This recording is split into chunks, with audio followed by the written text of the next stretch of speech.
Have you ever heard about social housing that used to be inhabited by royal family? Here it is. Today, we'll be briefly stripping some nice residential building typologies in Brussels. Our intention is simple. Let's prove that a better city is possible. You are watching Stripping Architecture, and let's reveal together 5 most important things that you have to keep in mind when you design a residential building.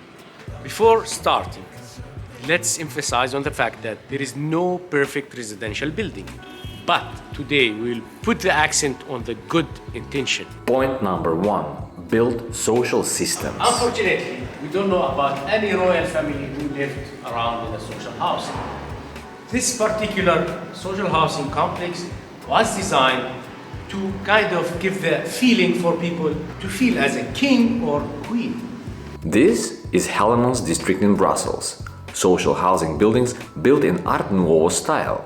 Despite various disadvantages, this neighborhood reveals many novelties and principles that even today are considered as a challenge. The key things that we have to learn from this site are the following: providing deliberate aesthetics without mediocre design, building social housing right in the city center.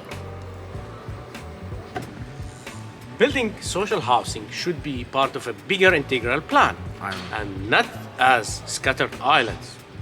Finally, in order to have a social housing functioning well, we need first to build a social city.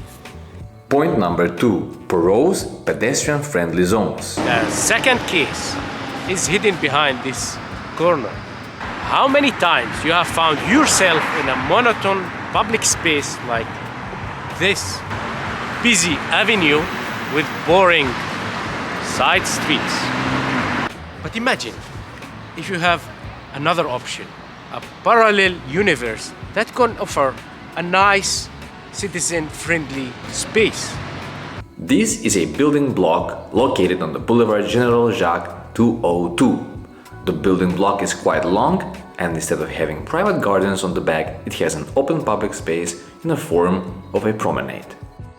What we love here is the added value achieved by simplicity. So, from the inner court, as you can see, we can detect both entrances quite easy. And this tells us how the spatial intention is so simple. We mean by that, it gives you a safe passage from one to the other, and by the way, you can chill and hang around in this inner court. We have one entrance, and from here we see directly the second one.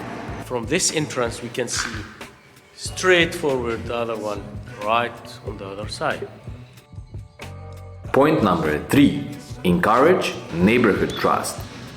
The third case, we call it the public garden. Reason is obvious.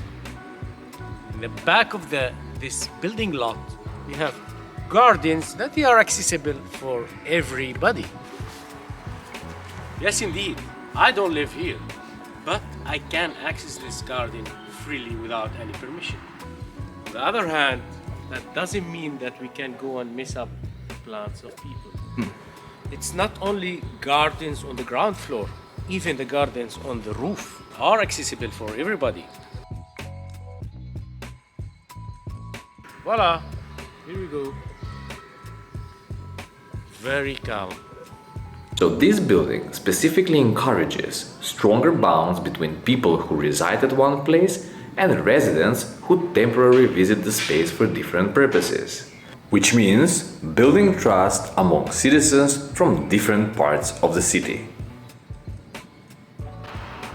Maybe we have to have more of this. Point number 4. Layered transitions. The fourth case of today is this typology, which we call it layered transition.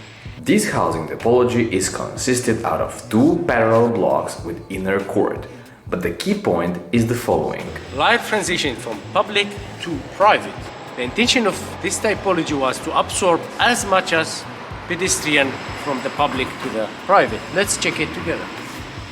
So many things can be improved here, but remember one thing. Covered outdoor space with lower ceiling in combination with inner court, it's a perfect foundation for a quality space. I mean, just look at this. How often do you find some place where you can easily swing like this between the public and the private domain? Pure enjoyment and real feel of urban freedom. And point number 5, benefit from unattractive real estate. The fifth typology is to build around not attractive real estate areas. For example, here we see a residential building which is erected right beside the train track. So for most of us, it might be too noisy and you don't have any access to a garden. On the other hand, good insulation can fix the first issue. And the second thing is, it's the only place where you can get a view toward the trainscape. And of course, smart floor plan and modern trains can fix the vibration issue. And a quick reflection with our illustration on your right. Of course, we have to mention inclusivity and participation. But the key question that worries us, why these good building typologies are very rare and do not represent a common part of the urban fabric? That's something you can answer in the comment section. If you want more from our sketches, go visit us on Instagram at The Strip Architects. Thank you very much for following and stay tuned till the next episode. See you!